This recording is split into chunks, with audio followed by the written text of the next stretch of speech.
All right, listen, listen. I know I've been trying to get this out to y'all since like yesterday, right? And I'm finally here. I'm gonna drop this on y'all here right quick. Pause. And this is how it's gonna go. Y'all heard me say last time. The Rockets' next move better be their best move, and this ain't it. But it is a good move. Don't get me wrong. But this ain't the best move. This is a precursor to the best move. What am I talking about? I'm talking about Capella back in H Town. We get a Capella propeller sighting this year. Remember the airplane celebration? Will we get that this year from Capella? We'll see. Also, they signed Dorian Finney-Smith yesterday, and you really want to know how I feel about Dorian Finney-Smith, and how I feel his being on the team will impact our team and impact our future going forward. Not only will he impact our team, what do I feel about Raphael Stone's chess game being on display a lot? We're gonna get into that. We also gonna listen to, if you've checked out the video the last couple of times I tried to upload it, you have heard some of KD's takes on different things that he did on Mind the Game with LeBron James and Steve Nash. If you heard those takes, you're going to find out what I think about those takes specifically. So now that you got me, now that we're here, let's get right down to business.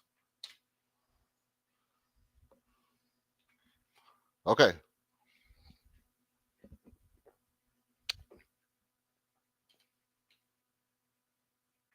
Okay. Listen. Capella being back in Houston is a major thing.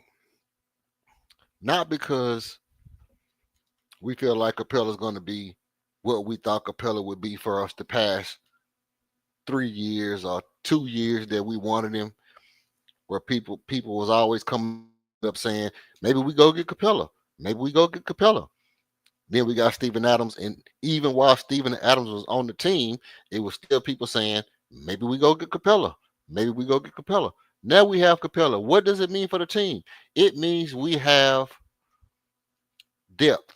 The key word is optionality. That's the key word that's floating around right now. Optionality. I'm just going to say the old school word. We have versatility. We have mismatches that we can put out on the floor. We can do things to other teams based on what we know we have to do to affect our game and who we have at what position at what time. So now we can find out right off the bat if we have a guy on the team that needs a lob threat, we can put the lob threat on the court. If we have guys that's missing shots, we can expect to see Steven Adams. If we need buckets at the center, we got Shangon. This is what they mean when they say optionality. This is what I say the NBA has been missing for the past 10, 15 years is just having three legit bigs on your bench.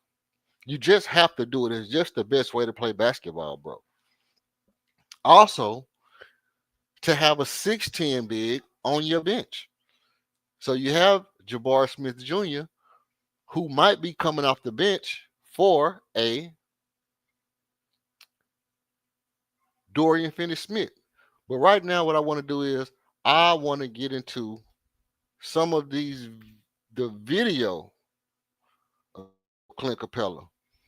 Because what we're looking at is Capella still being a legitimate lob threat, not only because of his athleticism and his long arms, his you know ability to go above the rim and get the lob, but his awareness, his offensive IQ, his knowing how to seal off a man, his being in that role since he came in the league.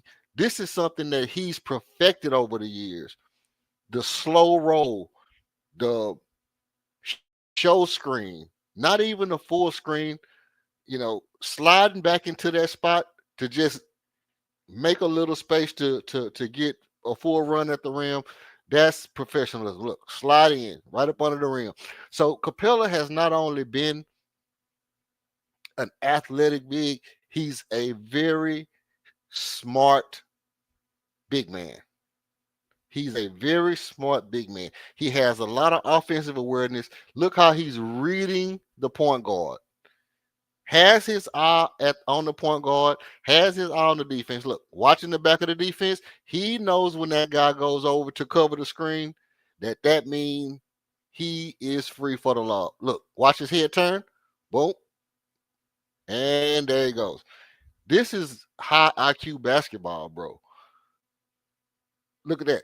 Full speed. See those strides? Those was the strides that we used to watch Capella get from half court, like Giannis, just get from half court and get to the rim in no time.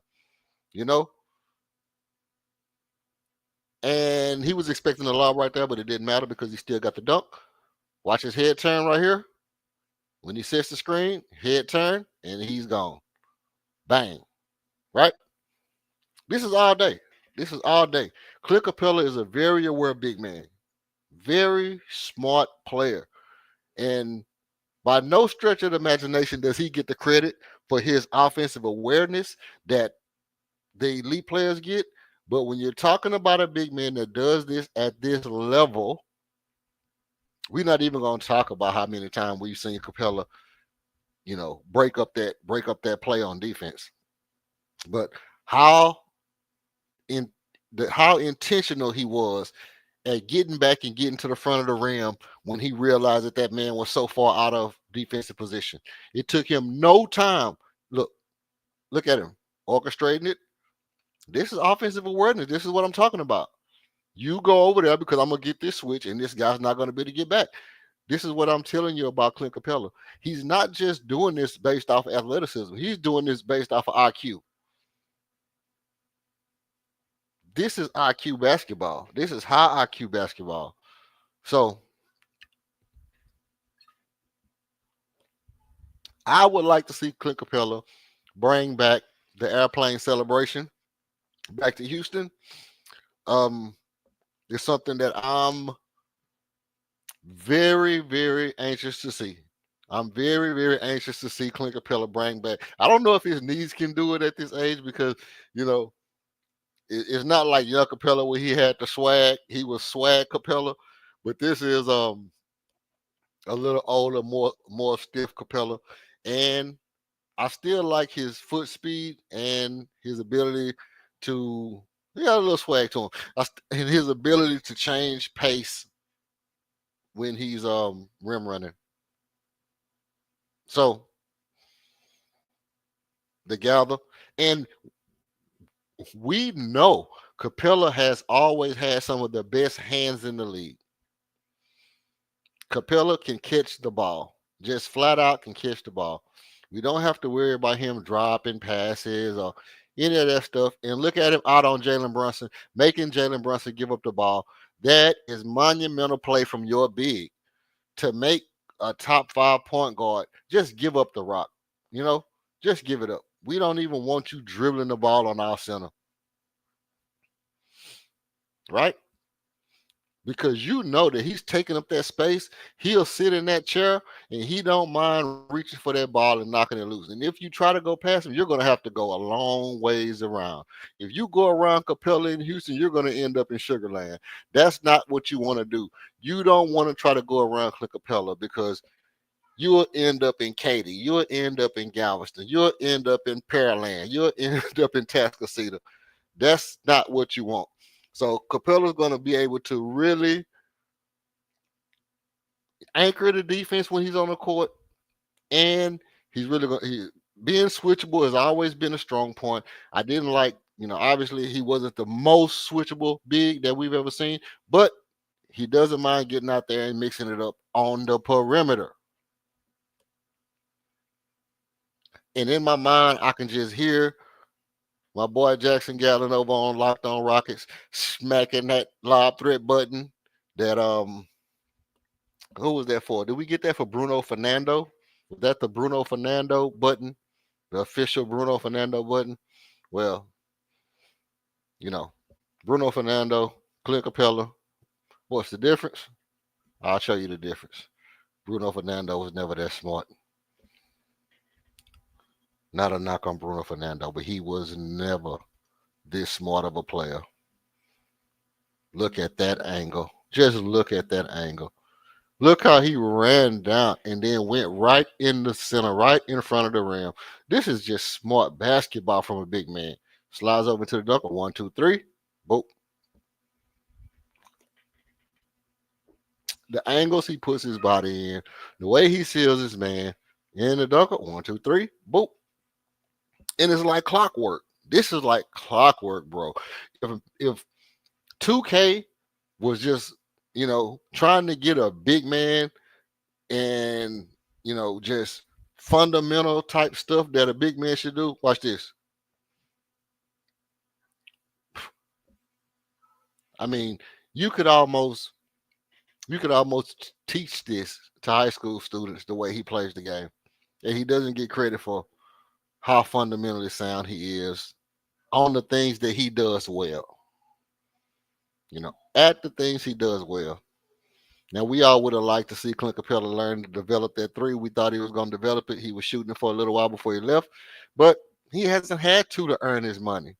And I'm pretty sure, these are things you're hearing about more and more these days in the league now.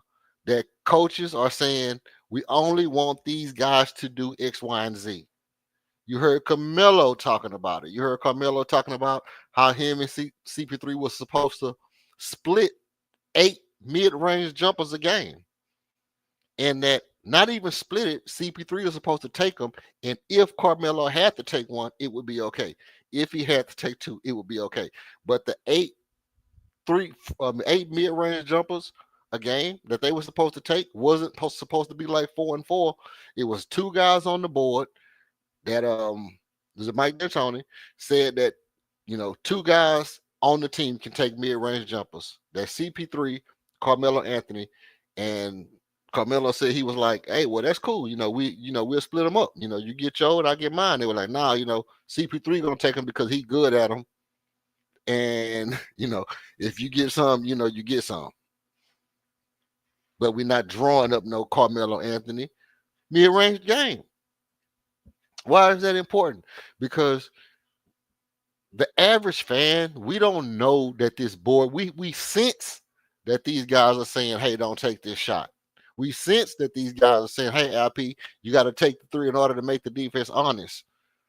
But how many threes are they telling LP to take? At what point did Capella say, "Hey, I can make threes," and they say, "Well, yeah, but you won't make them on this team"? Because we had Dwight Howard that was like, "Oh, he gonna start shooting 3." And we always wonder, like, yeah, this guy got to start making threes. But you got to start making them if you shoot them at a high percent. If you don't have to shoot them at a high percentage, I don't think they care if you ever start shooting them at a high percentage. They care that the fluidity of the offense is what they want the fluidity of the offense to be. And at this age in Clint Capella's life, his most fluid offense is just using his athleticism and mental fortitude to just manipulate the defense and get behind it and not be afraid to do damage to that rim. He is not at all afraid to make contact with the rim. Bang. This is what you want to see. Hey, look. If you have came into this stream, you the lucky one, because I'm sorry to the guys who missed the ones earlier. I mean, sorry to the guys who came in and listened and it was no sound, absolutely no sound other than the audio that was on file. But these are things that I want to get into. And I'm going to put the link. I doubt if anybody's going to come up. But if you want to come up,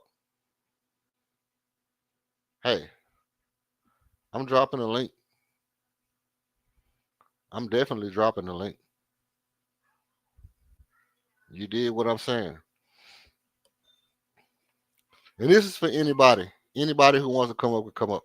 We can talk about Clint Capella. You can tell me if you think his IQ is underrated. You can tell me if you like the addition of Clint Capella back to the team. You should tell me if he should be the first big man off the bench or the second big man off the bench. Do you like the? I mean, do you want Steve-O to get those minutes early, or do you want Steve-O to get the rest early and Capella go ahead and play? You know, he adds that speed to the team. Do him and Steve-O split minutes? Does Steve-O care about how many minutes he play? I mean, I know Capella, you know, has a little cachet, and probably a little less humble about his playing time than Steve-O is. So how do you feel about them splitting the backup minutes when we don't need small ball play? You know, is Shangoon a small ball center at this point when you have Steven Adams and Clint Capella? You know, I'm um I'm inclined to believe that both of these guys getting burned would be great for the team. I think that if Capella and Steven Adams are in the rotation early in the year, it just allows our guys to not be, overutilized or get tired or, you know, less risk of injury. And you don't want to have to always be like, hey, we're going to adjust to what the other team does. Sometimes you want to be like, you know what? We're going to make you play our game in the beginning of the third quarter. This is what you're going to get a heavy dose of in the beginning of the third quarter. Boom. Alex to Almond, Alex to Capella. You don't know who's catching the alley. You just know it might be somebody on your dome top. Um, at some point in the game. And I'm not saying it has to be the third quarter. It could be, you know, you get your 7-minute run at the beginning, and maybe Capella's the first guy in when Almond goes to the bench. And Almond is that lob threat early in the game, and Capella brings the lob threat in, or you bring in Steven Adams. And I'm excited. I'm curious. I'm also intrigued by what I would expect Ime Udoka to do with these guys. You know, is it one of those things where Steven Adams is going to be, not playing minutes, or hey, he's not playing on back to backs? Capella is the first big end. He plays on the first game. Capella plays on the second game. Is it going to be like that? And it's just a mix up. Or Capella plays on the first game, he plays on the second game. I'm intrigued. I'm wondering, what is it actually going to look like? This could be very, very interesting going forward. Will this allow? Is Reed Shepherd practicing his alley oop? Is Reed Shepherd practicing his James Harden game? Is he practicing his Trae Young game? Because at this point, if you don't think that Reed Shepherd can benefit from Clint Capella being on the floor, you are insane. Because Clint Capella and KD on the floor is an established team that can really benefit a young point guard who needs to get off the ball and, have those options. Have those options available. Pass the ball to KD, or if the screen come, how are they covering? How are they covering? Are they trying to blitz you off the ball? Okay. Well, now you can pass the ball to KD. Or you drop it down to KD. You slide over into your spot to hit the three. Or if they run you off the line, now you got the lob threat. And that makes it very easy for you to make that decision. They're going to run me off the line. I'm going to throw the lob to Capella every single time. Right? And that's what James Harden became very efficient at. I think those types of things makes it very good for Reed Shepherd. Now, this happened on Sunday, Saturday, where the Rockets acquired Dorian Finney-Smith. First off, I want to say this. I am not a big Dorian Finney-Smith fan. Oftentimes, Dorian Finney-Smith is almost unnoticed on the floor. You almost don't notice him. It's like if Dorian Finney-Smith was that boy, they would have been a better team last year because they needed a sniper to just open things up for LeBron and Luka and really make the Minnesota Timberwolves pay. And Dorian Finney-Smith just couldn't do it. Now, that being said, do I think he's a good addition to our team? Yes. Yes, he's a good addition to the team because we do need shooting. And these types of guys, when they're on championship teams, every bucket counts. Every three counts. And when you have a guy that's known as a shooter, that the defense has to respect as a shooter, it means a lot. It just means we can't really slack off on this guy. We don't know where to trap from, and that's going to open up the floor for LP. That's going to make it easier on our interior guys and our ball handlers because you don't know where you can really lay off of.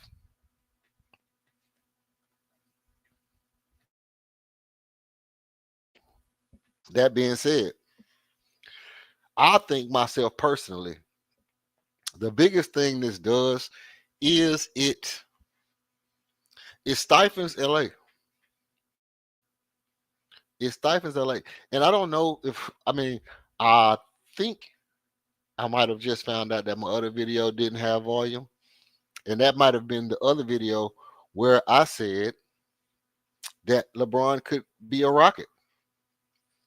I'm not sure if y'all got the memo, but I actually made the case that LeBron becoming a Rocket could be a thing. And I'm not sure it would be a bad thing. I'm not going to sit here and tell you that if LeBron came to the Rockets and he opted in for 2 years, that's $50 million a year. And if you say we have LeBron and KD for 2 years and we're giving up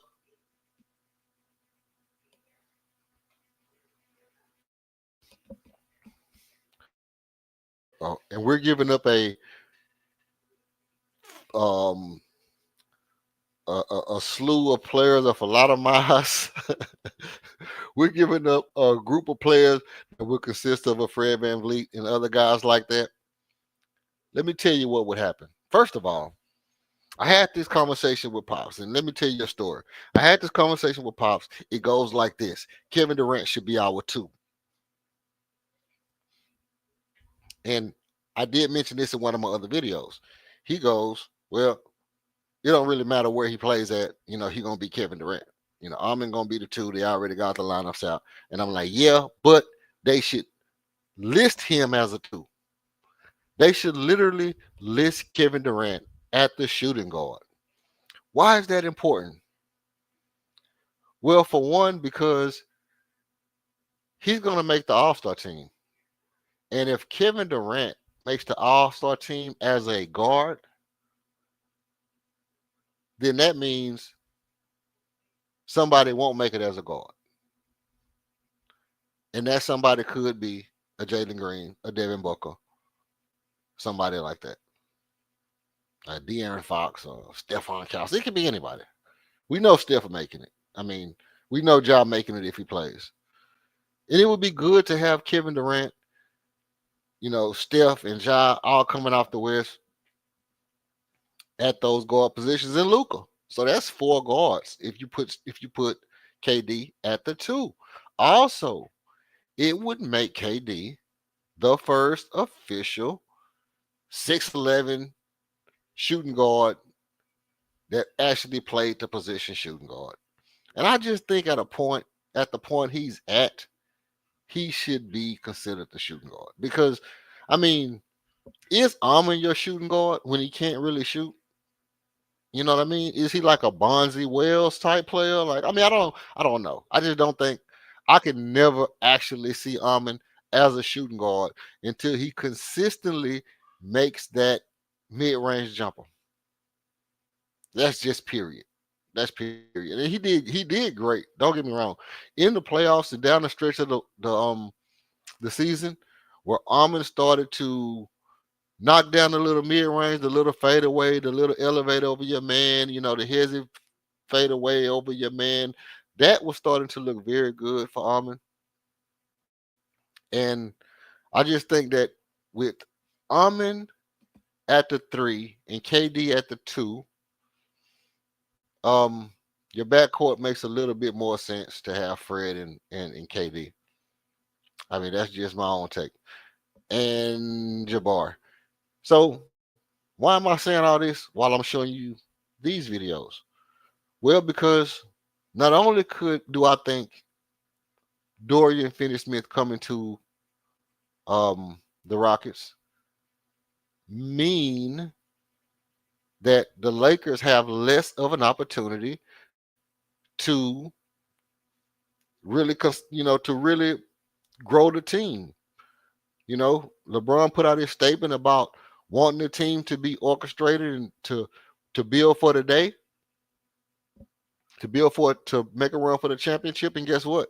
We have the center that they would have needed to be better. We have the shooter that they would have needed to be better. And so I think this was an excellent chess move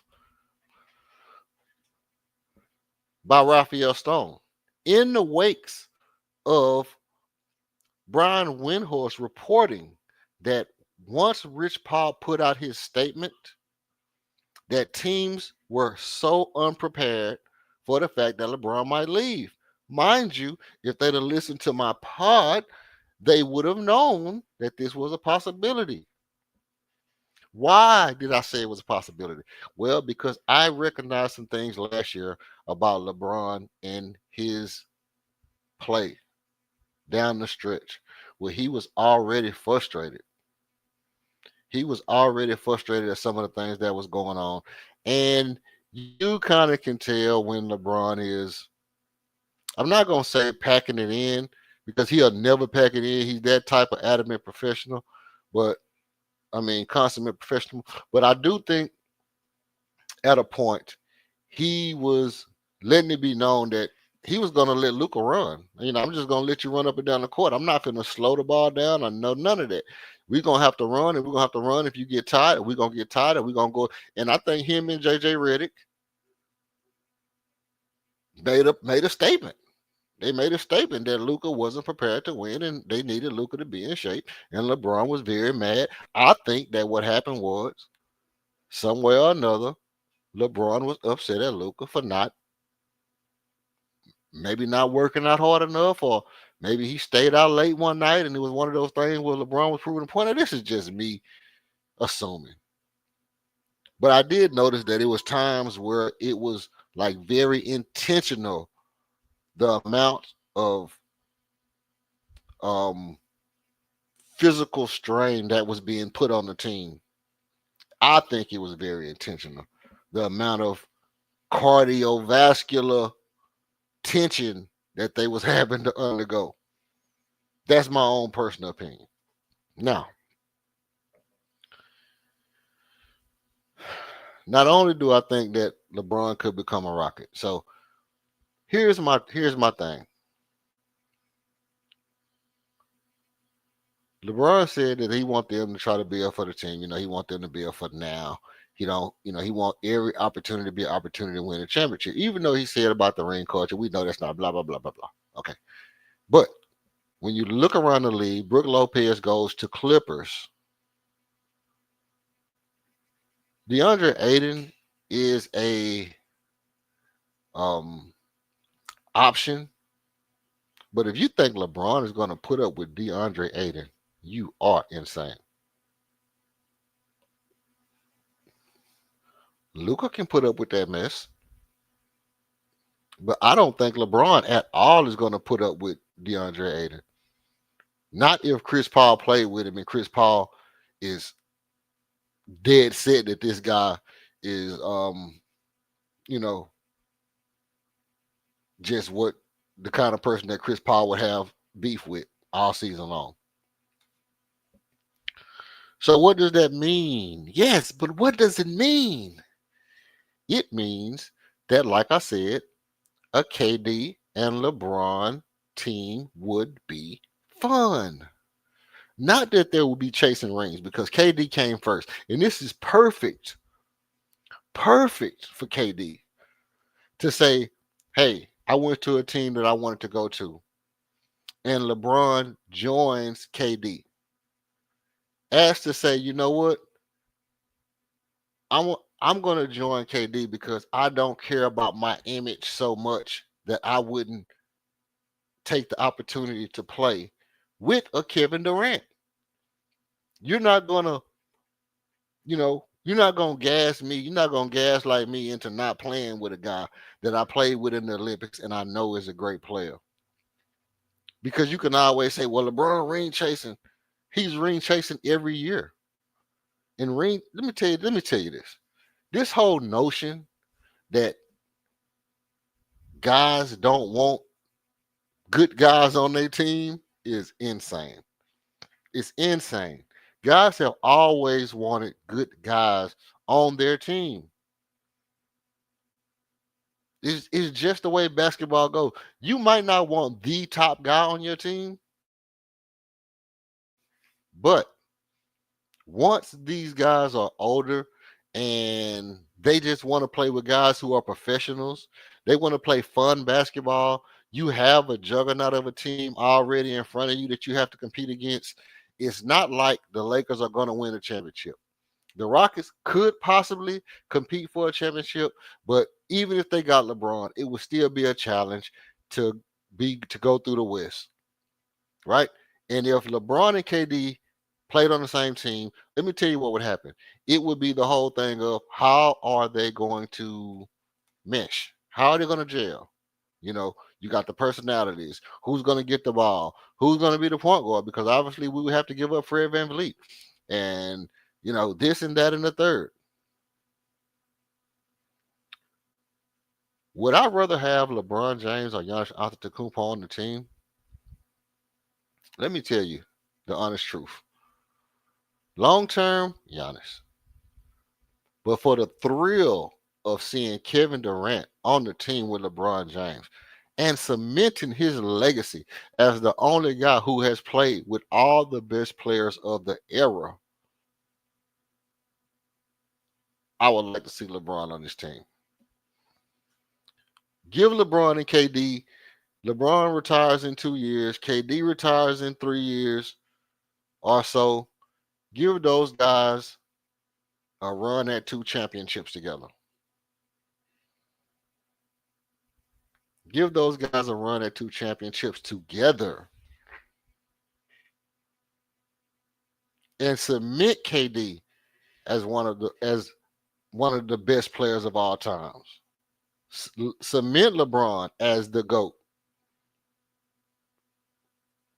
Just do it. Stamp it. It would be awesome. It would be awesome for LeBron and KD to join. And I think if I had to pick today, I would say LeBron is more likely to be healthy in the playoffs than Giannis. I said it. And guess what? Standing on it.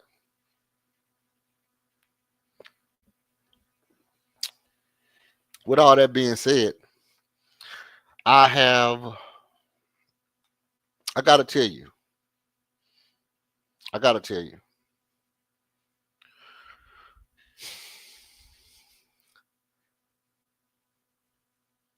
I don't know if Dorian Finney-Smith coming to the team is the best thing for our team. Not that it's not, like I said, It's good because it takes away a player from the Lakers. It's good because it gives us another asset.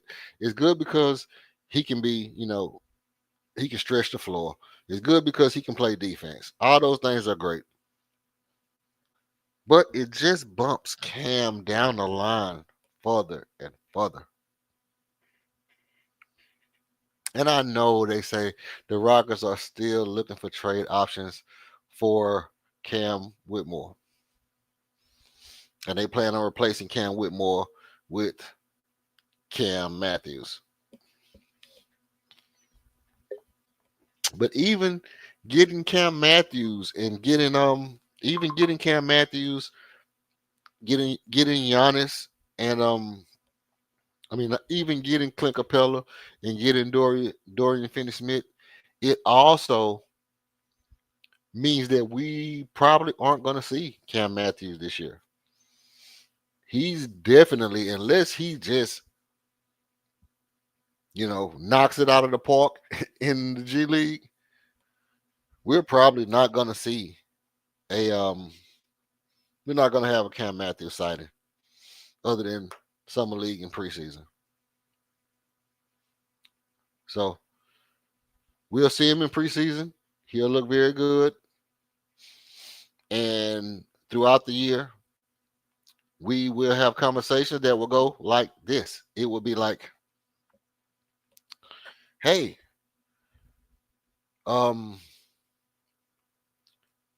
where's Cam Matthews? We need to bring up Cam Matthews and let him play.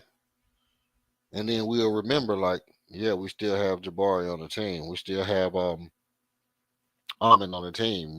We still have Jay Sean Tate and Jeff Green on the team.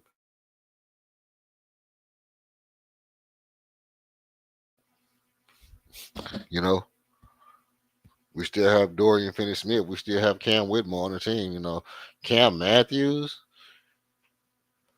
my guy. Sneaky good, my guy.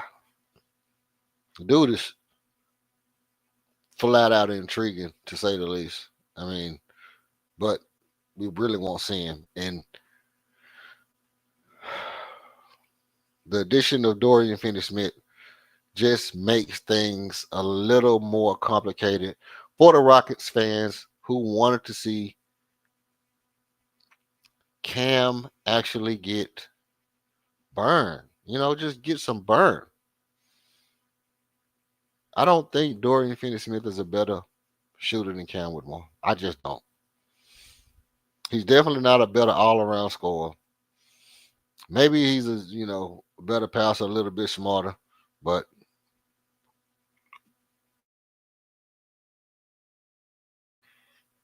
I just don't see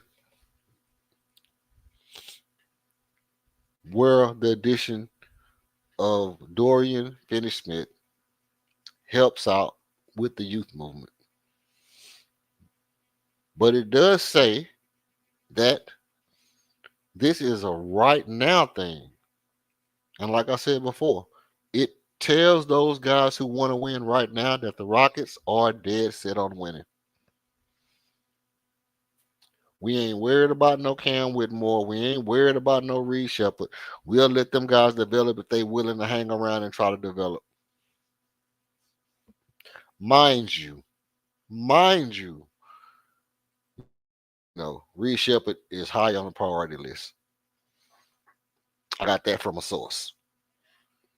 I actually got that from a source. Reed Shepard is high on the priority list, which means Cam Whitmore is not high on the priority list. So, look.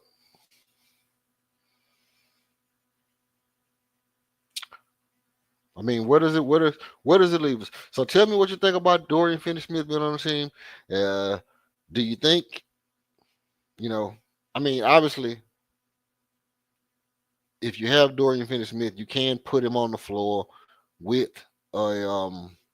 Can you say that Dorian Finney-Smith is a better starter than Jabari?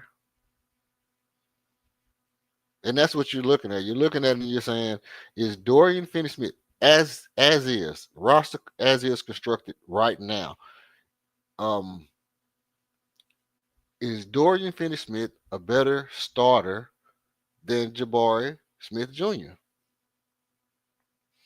What you would have a lineup that is Fred VanVleet, Amin Thompson, Dorian Finney-Smith, Kevin Durant, Alperen Sengun.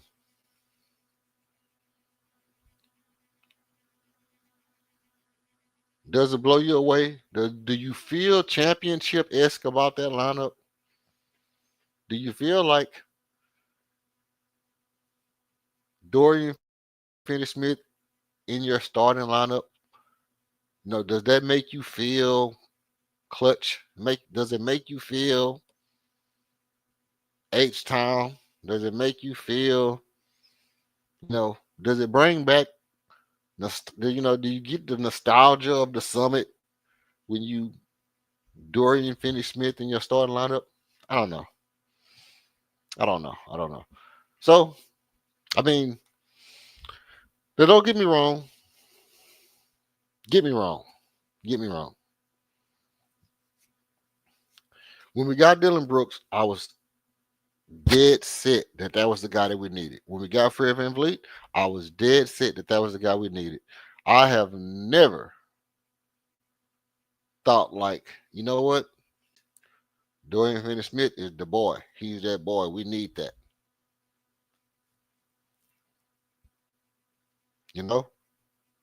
So, I mean, will he be, will he be valuable in his role?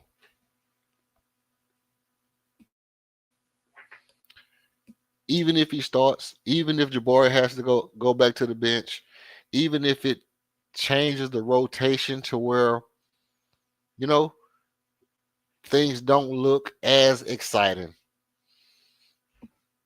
Because now you'll have Kevin Durant who needs to slow the ball down. You'll have Alperen Sengun who's, wants to play in the post. You'll have Dorian Finney-Smith who doesn't have the sexiest game, Ain't no sass on this game, you know what I mean? Nothing sexy about this game.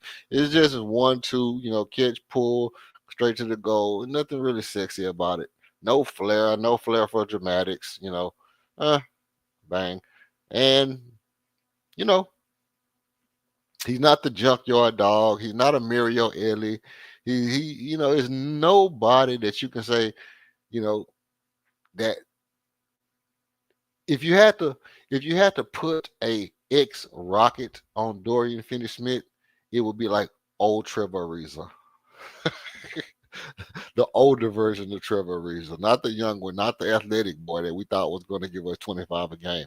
That actually came in and gave us numbers when he was our go-to guy for a little while. But Dorian Finney-Smith is like that older version of Trevor Ariza or Luke Baamute, in those days. Not even Rocco, because Rocco was a defensive phenom. People don't realize that boy Rocco was shot blocking and stealing on buck 50. But anyway, tell me what you think about Dorian Finney-Smith. I'm not gonna just drag it on too long. I hope y'all like the idea of Dorian Finney-Smith starting, because if we know anything about these stickler coaches, the Pops, the Van Gundys, seeming like pretending to be an Ime Udoka type ideology, we know that they like the veterans more than they like the young guys. And developing guys, when you want to win a championship, it's very easy to sell your GM on, I need guys who are not going to make mistakes. I need guys who are not going to turn the ball over. And if you can go to the stats and say Dorian Finney-Smith turns over the ball X amount of time, and Jabari Smith Jr. turns over the ball X amount of time, and Dorian Finney-Smith wins out that who turns the ball over contest, and Stone doesn't have a plus minus or rebound or efficiency, shooting efficiency, or nothing that he can go to, then that coach is going to be able to convince that GM very well and that owner that he's making the best decision by putting the veteran on the court, which means Cam, bumps down, Jabari bumps down, and Tari gets bumped down. And this could be a huge problem for Rockets fans. Mark my words. Fred will get traded by game 5, and Dorian Finney-Smith will be taking minutes from Tari Eason, and Rockets fans are not going to like that at all.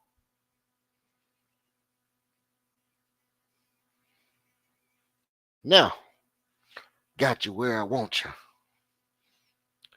This is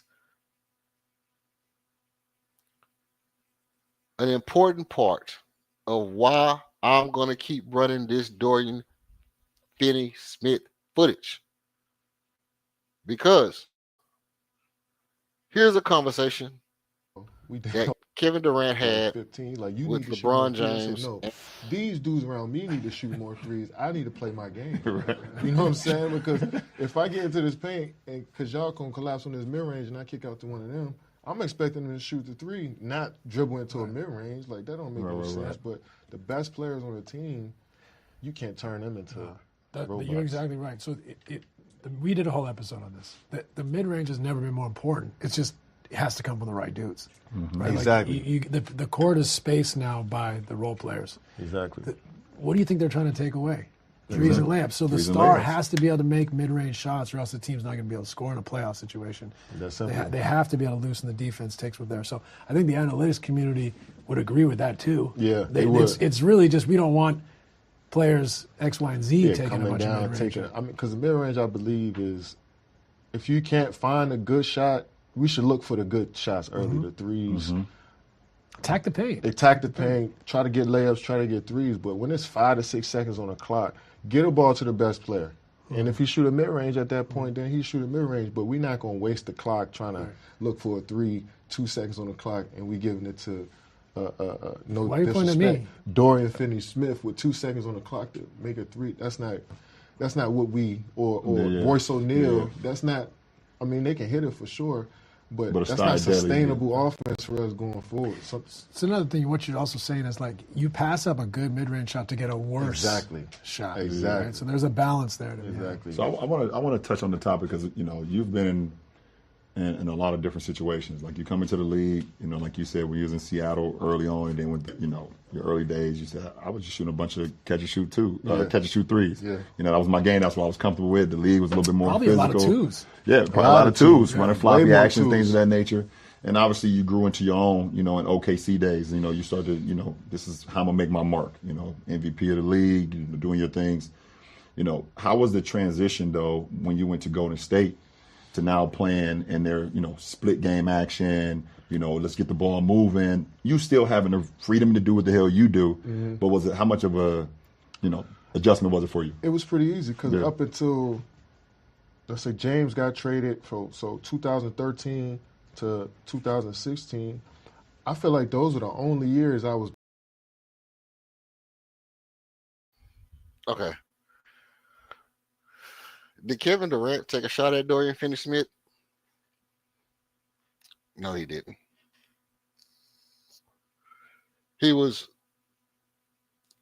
cueing the idea that LeBron James taking a mid-range jumper on him, for lack of better words, taking a mid-range jumper is better than kicking it out for a 3.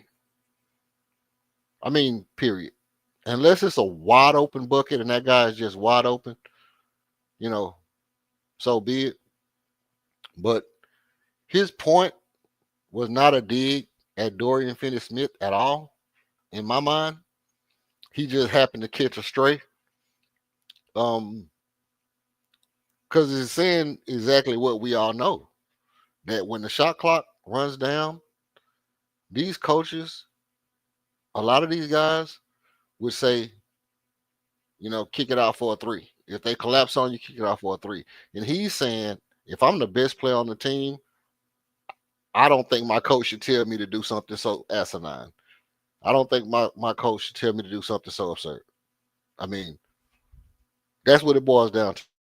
It really boils down to the fact that if the clock is running down and we want to get a bucket, in the words of Kobe, a contested shot for Kevin Durant is better than a wide open three. A contested mid-range jumper for Kevin Durant is as good as a wide open three for Dorian Finney-Smith. Keep that in mind going into this year. I think that is a very important thing going into this year. That we will see Dorian Finney-Smith open at some point in time. And we will think back about this very quote.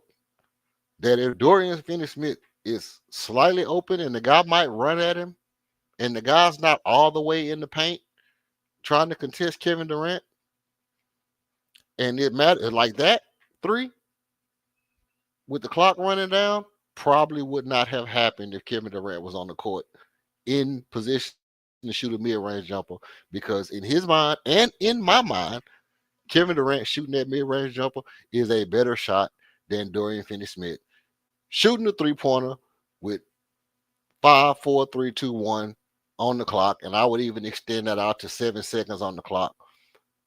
Kevin Durant in the mid-range is a more efficient, more valuable shot to me.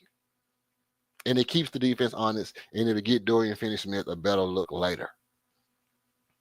So, if you see Dorian Finney-Smith get passed up on a open three, it looks open to you, and Kevin Durant shoots a mid-range jumper, just bite your tongue, hold your tongue. Don't at me. Don't at Trey 5 or, well, KD 5 or whatever, his name is on the X. It's just the smartest play. Period. I mean, I'll take it all day. I'll take that mid-range jumper from KD over a closeout three from Dorian Finney-Smith every single time. Okay, let's get into this next quote. Down and he can fire it weak side to get the shot.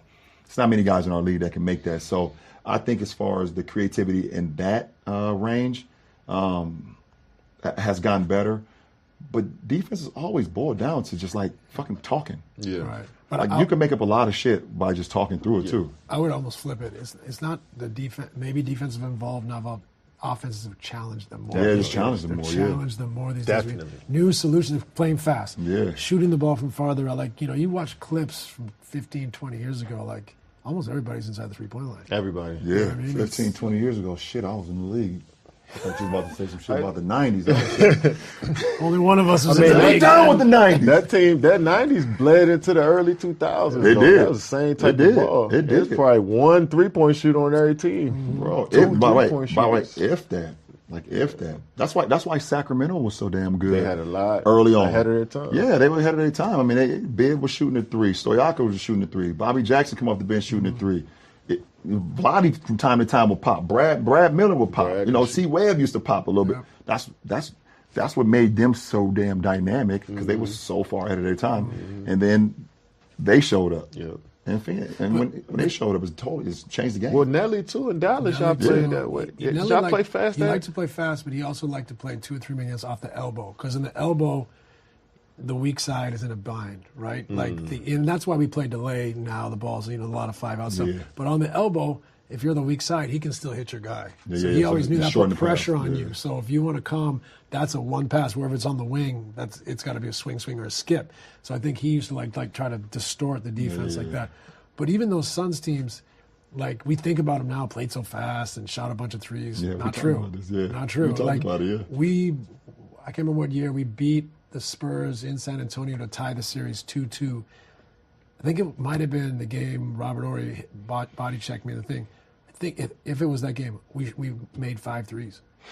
5, and we're supposed to be a run and gun team, right?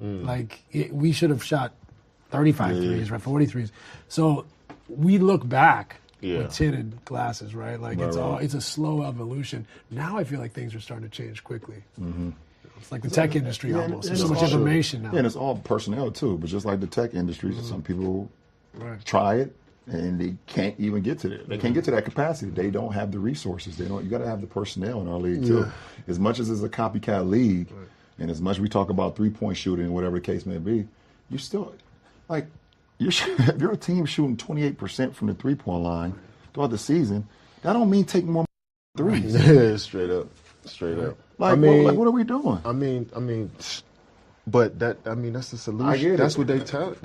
I get it. More threes. If we shoot 28 threes on a game, that's not enough. No, it's not enough. Oh no, it ain't enough. You know what I'm saying? saying? They get mad if you below 35, 40. Man. Oh, yeah. So do you think the profile of players changed? Like, I'm been thinking, I'm like, I don't know if the 6'2" and under guard is at a premium no more as a starter. Maybe as a backup. Yep. But you have to be. We just talked about this last. It's gotten compressed. It has. Right? It's compressed. It has. It's that, like, either Donovan Mitchell, Drew Holiday, 6'3", or Lou Dort, or it's not. You got to be. You can't get picked on defense. That's the thing, because we play such the pick-on game that they will really, literally, if you can't guard, they will bring you up every play. Time. And if you're 6 foot, 6'1", and you're not a bulldog like a Davion Mitchell, Drew Holidays, on the defensive side, or you're not an offensive flat-out savant like Kyrie, where you can score on dudes 7 feet easily and ISO, then I just can't see it. What you think? Like for me, I'm interested. Like Darius Garland, like he's an amazing basketball player. I think his value right now, like I'm shocked. Like we don't talk about him as like this amazing, like, because the era, like if he played in any other era, I think he would have been like, his value would be through the roof. Like he's that skilled, he's water bug, he's got every shot, he can play make. But there's an era where it's like, okay, we also have to help that dude out defensively all the time. Yeah, I mean, like that's an example for me because he's such a good basketball player, right? He's so tough. I mean, it's just he is, and it's like, but the defensive side of the ball is where, you know, people will attack him. If you want a chance to beat the Cleveland Cavaliers, you are going at Darius Garland most of the time on the defensive side. That's not saying that he's going to get scored on every time, but sometimes he's just small. Right. He's just 6'1", 6'2" sometimes. And when you got your nowadays, offenses are giving the ball to their best player. I don't care if you're 6'9", 6'10". If you out on that perimeter, Paolo up there, bring up Darius Garland. And if you don't have that built in, but Cleveland did a good job of building in that help around him. But if you don't have that around those guards at that size, it's going to be tough. Because now 5 guys outside the three-point line. Exactly. If he played 10, 15 years ago and beyond, 6 out of 10 dudes are inside the three-point line. You got help right there. Right? That makes defense easier for everybody. It's harder for some of the best defenders to guard up with all of this space. I heard you say on with JJ, I think, on a podcast that it was harder to get 30 at the start of your career just because of spacing. It definitely, man. It was. You got 2 dudes at the block. Bunch of power forwards in the league. Most of the time, the whole league running floppy. That's the go-to set. So we got 8 guys inside the three-point line. Right in front of the basket. And all they do was lift upper body. Up top, not a game. They weren't working on their legs back there, man.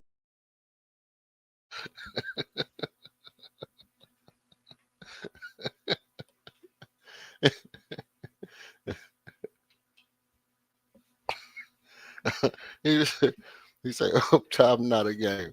Hey, look, Fred VanVleet and Reed Shepard, they caught some strays. And again, I don't think it was intentional. I don't think this means that Kevin Durant don't think that Fred VanVleet is a championship point guard, because obviously Fred VanVleet was on the team that put them out of the running. I mean, they literally beat them in a finals. You know? And obviously that was the year that KD ran out of bounds and saved the ball against the Rockets. So he just, ran clearly over by the cameraman and saved the ball. And the referee chose not to call it out of bounds. And there was no twirling of the fingers on the review cam that would have saved the Rockets, because He was definitely 100% out of bounds, and I don't know how. I'm having PTSD right now, though. Don't mind me. My point is that KD makes a valid point.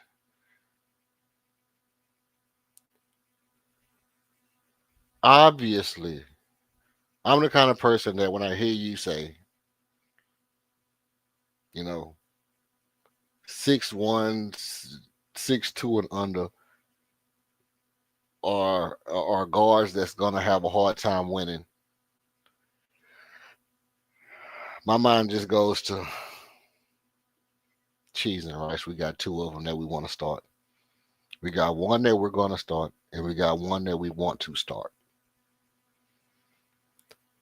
As good as Reed Shepherd was at,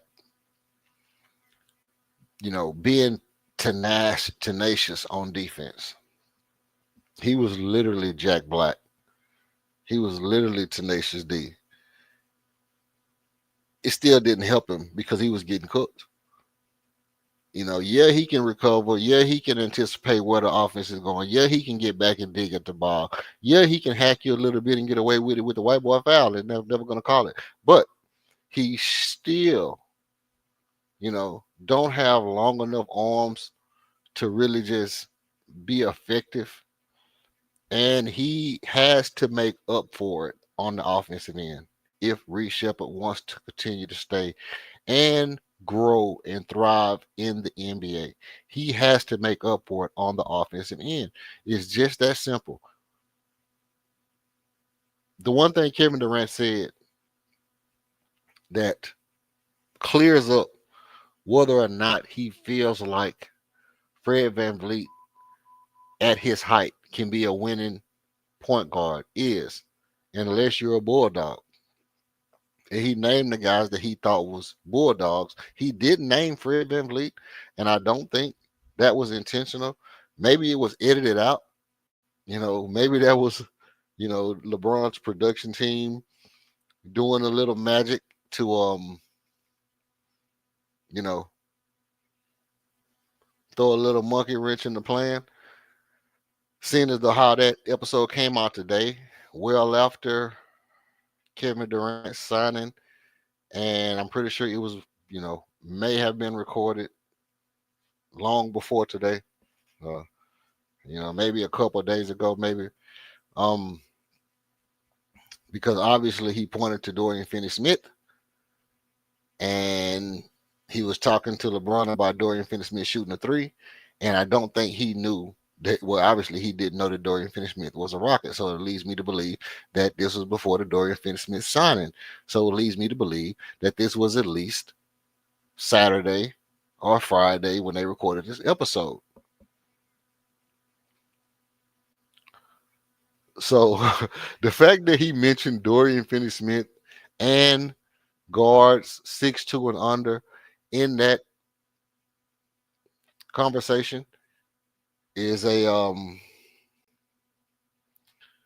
is a eyebrow raiser, because he understands that Fred is going to be under attack, but he also understands that Fred VanVleet is a Bulldog. Just look how he got his finger in this guy's head. He literally is like, if this guy had a migraine, he could have touched his pressure point and cured his migraine. the way he poking this guy upside his head right now. He just got rid of his headache by hitting his pressure point in his temple. This is insane, but I want y'all to understand that Fred VanVleet is a Bulldog. And this is the kind of mentality that we are cultivating in Houston, is a team full of Bulldogs. And Reed Shepherd has to get rid of that. How do I say? I want to say, clean cut, cubicle worker type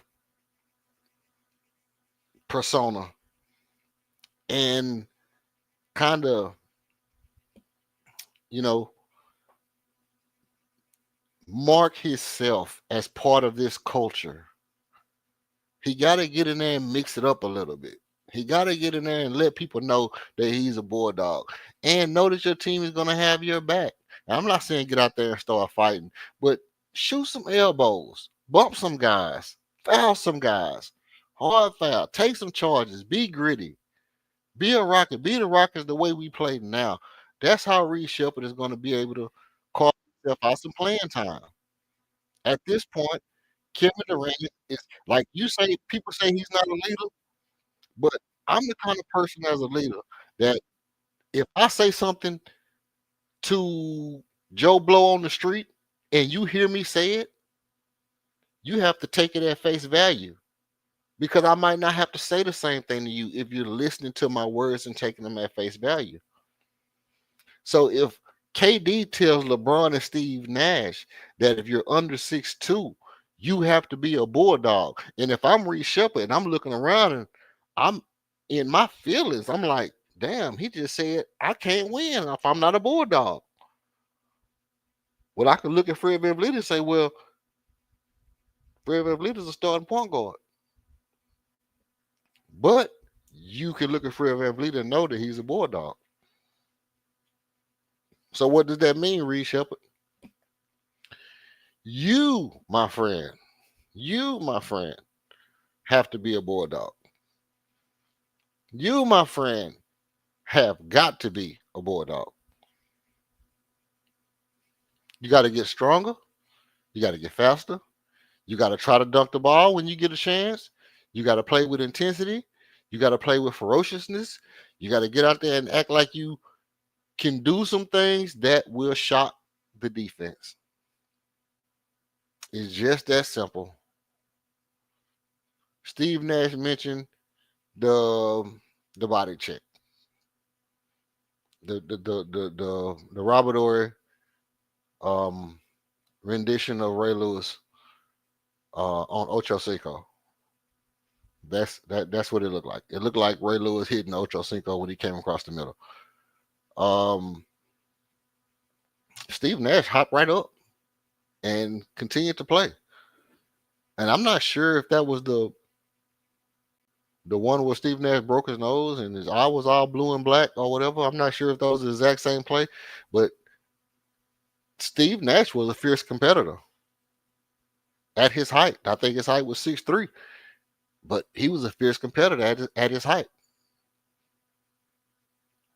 Played through injuries, you know. And the thing about certain types of players, you have to play with a flair, you have to play with creativity, and you have to play with a shock value to your game. Because if you don't have the shock value to your game, you just look bland. You just look bland. And if you look bland and you play bland, it doesn't matter how effective you are. You won't get the respect that you're supposed to get in basketball. Not from them guys. Not from the guys who are bulldogs. They're going to look at you like you bland. So around these parts, look, my message to Reed Shepard, it's the same thing I said about Cam Whitmore the other day. And I don't know if people even heard my take, because I do think that might have been the video that my volume was I was having tech problems.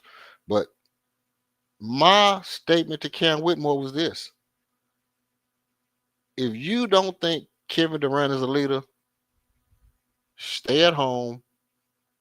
Don't shoot no jumpers. Don't be seen working out over the summertime, and keep doing what you're doing. If you think Kevin Durant is a leader, then when Kevin Durant was seen 24 hours after being traded to the Rockets, getting up shots and working out, I would have posted a video immediately after he posted a video, getting up shots and working out. Because that's his way of leading. And I think it would behoove you to do what the leader does. I'm not saying everything, but I'm saying if you see him doing things that make him better than everybody else, and you are not the leader, then you should be doing the things that make him better than everybody else. Why is that important? Because you have guys like Cam Whitmore who are under a microscope that could very well have shown that I got the message. KD's working out the day after getting traded. Guess what I'm going to do? I'm working out the day KD is working out. KD post a workout video, I'll post a workout video. Right?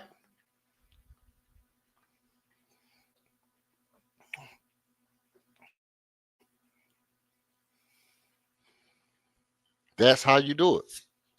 Because some leaders are leaders by action.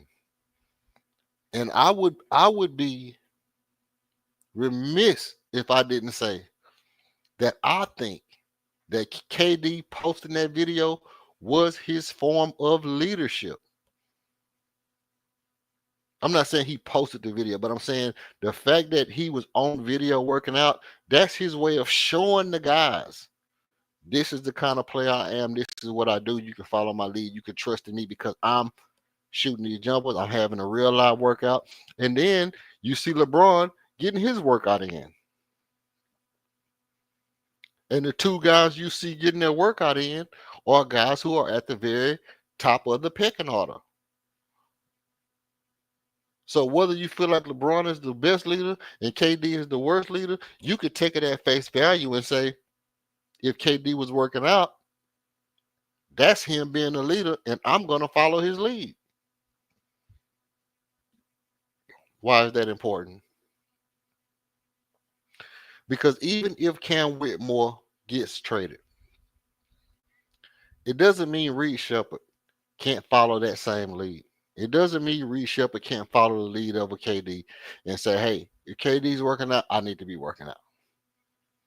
If KD says to LeBron and Steve Nash, he's sitting with these guys and saying, guys under 6'2" need to be bulldogs, it doesn't mean Reed Shepherd doesn't need to be taking that at the value that he said it. Because if I'm Reed Shepherd, I'm calling KD and I'm saying, hey, I'm under 6'2", bro. What do I need to do to be better?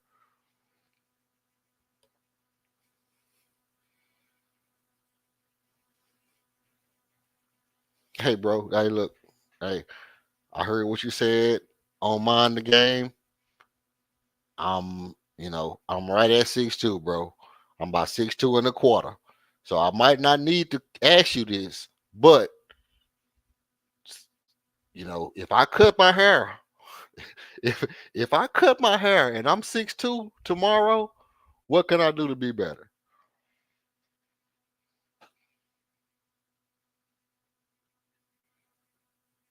And not to say that Fred VanVleet wouldn't be able to tell him what to do to be better, but my point is that ultimately, if I'm Reed Shepherd, I would be talking to Steve Nash. I would be talking to John Stockton. I would be talking to White Chocolate. I would be talking to all the white players that came before me that played with that flair and that toughness and that grittiness that carved themselves out a reputation in the game for just being great players. And why does white matter? I'll tell you why white matters. I'll tell you exactly why white matters. The same reason Bontemps went on TV the other day and said that Cooper Flag could be the great white hope. And he quoted what Steve Smith or Stephen A. Smith said, because you have the opportunity to set yourself apart from your peers. It's just that simple, bro. It's just that simple. Why do we love White Chocolate? Because he played with a flair. He played with pizzazz. He had swag. He had, it was courage on the court. It was tenacity. Like, what kind of gall do you have to make those passes running at full speed? You go all the way back to Jerry West, to Pistol Pete, to Larry Bird. When we think about these guys, we say, man, that's a bad dude. We know in our mind he was white, but he was a bad dude, whether he was white or black. At any race they would have been. They could have been Chinese, Pakistani, Ugandan, Antarctican, anything. Them dudes was cold. What did they have in common? They all played with tenacity. They all played with a flair. They all played with confidence, bro. They understood what it meant to just, and I hate to keep using this because it's the hot button word for the NBA, and it's just being a dog. He's a dog, man. He just a flat out dog. You know, they all had this tenacity that they play with, that they felt like they belonged. And Reed Shepherd has to get that. He has to get that confidence level up. And if it means adding a little, a little flair to his game, don't worry about the turnover, bro. I know, you clean cut, you got your little, penny loafers or whatever, Vans on or whatever, what I'm saying, kind of mentality, the lunch pail kind of kid. But you're gonna go farther for adding flair to your game and being able to shock the defense with your play. Do you think Steph Curry is Steph Curry if he just shoots the ball well? Think about that. Do you think Steph Curry is Steph Curry if he just shoots the ball great? No pat, pat, pat, no shimmy shake, no night, night, no turn around and look after he shoot, no mouthpiece hanging out his mouth, spitting slob all over the place. If Steph Curry just shoots the ball at 43% a night, is he Steph Curry? Is he the same player? No pat, pat, dribble all around, come back around, shoot the three, turn around, shimmy shake down the court. He don't do none of that. He just catch the ball, he shoot it go in. Come on now, let's be real. Add some flair to your game. How do you do that? By getting in the gym, working on it, talking to the people who do it, watching videotapes of the guys that do it, being creative, thinking like the guys that you're playing against and with.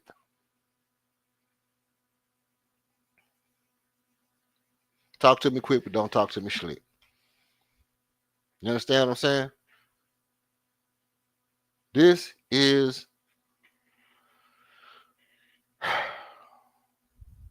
all the stuff that has me on high alert. So I want to know what you guys think about the comments that KD made. Do you think those were shots at Fred VanVleet, Reed Shepherd? Do you think that the clock winding down and he looks over and he sees Dorian Finney-Smith on the wing, he should pass him the ball if he has a mid-range jumper that he feels is a better shot? The analytics say threes and shots at the rim.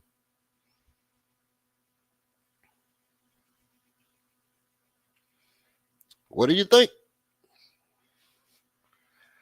Now, if you made it this far in the video, you haven't liked and subscribed, I know it might be hard to just pull the chat down or click the button with the thumb. It's the little thumb. It looked like Fonzie was on my screen.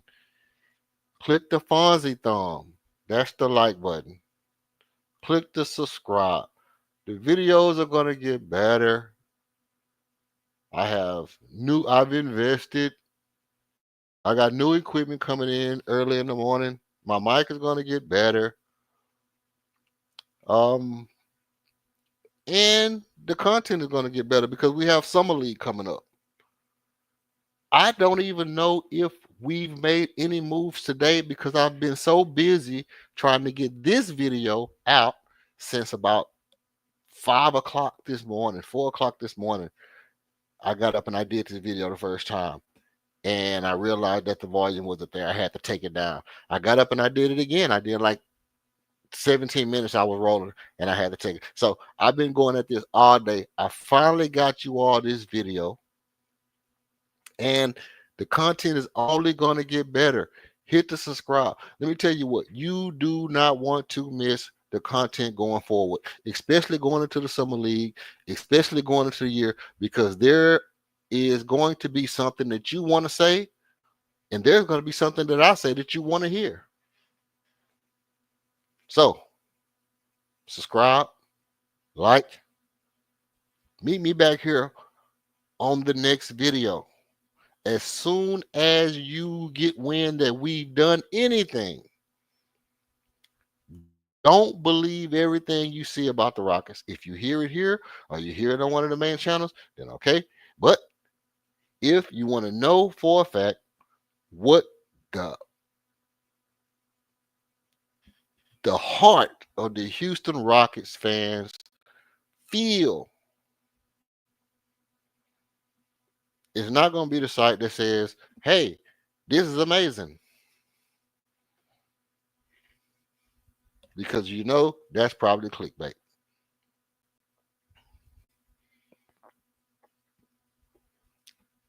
What it will be is on this stream, on this channel, where you can come in just like you can on some of the other streams.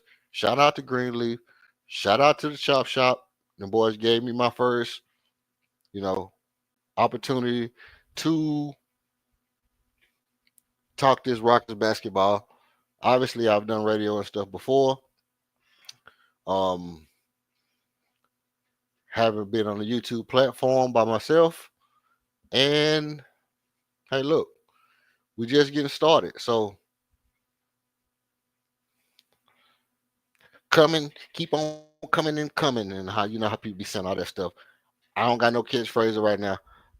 I am working on that too, and I'm gonna get some fly shit to say to y'all. But as for right now, y'all just like and subscribe. Come back, man. We're gonna keep chopping it up. I'm gonna keep bringing you the hot stuff. That's how we do it. It's your boy E. F. And I'm out.